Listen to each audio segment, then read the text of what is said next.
It was Christmas on the island of Sodor. All the engines were working hard.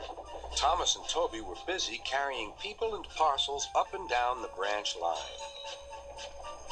Everyone was happy. Only the coaches, Annie and Clarabelle, were complaining. "It's always the same before Christmas," they groaned. "We feel so full. We feel so full." "Oh, come on," said Thomas. "Where's your festive spirit? Christmas Day is almost here." By the side of the track was a little cottage with a familiar figure waving to them. "It's Mrs. Kindly," whistled Thomas. "Beep, beep. Happy Christmas." Thomas always felt better for seeing her. Christmas just wouldn't be Christmas without Mrs. Kindly, he said to himself. When work was over, Thomas went to see the other engines. All their coats had been polished. "Huh," said Gordon. "Just look at us. Your driver will have to work fast to get you as smart as us." "Never mind that," replied Thomas. "I've something important to say. Do you realize it's been a whole year since Mrs. Kindly saved us from a nasty accident? You remember when she was ill in bed and—" "Yes, of course," interrupted Edward. "You told us how she waved her red dressing gown out of her window to warn you about a landslide ahead." "And you and Toby gave her presents?" Percy joined in. "And Sir Topham Hatt sent her to the seaside to get better." "But," said the other engines, "the rest of us never thanked her properly." "Exactly," said Thomas. "So now I think we should all give her a special Christmas party."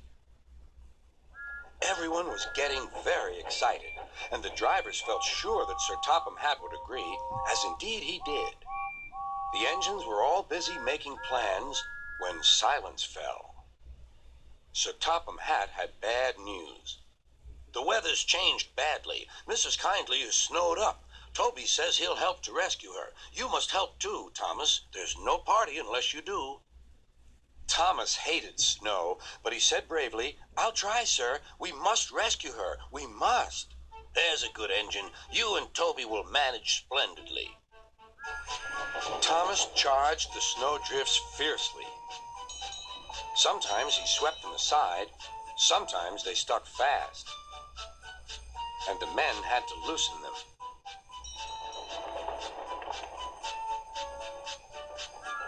But at the cutting near the cottage, they could go no further. "Look at that!" exclaimed Thomas's fireman. "Beep, beep! Here we are!" An answering wave came from an upstairs window. Then they heard a familiar sound.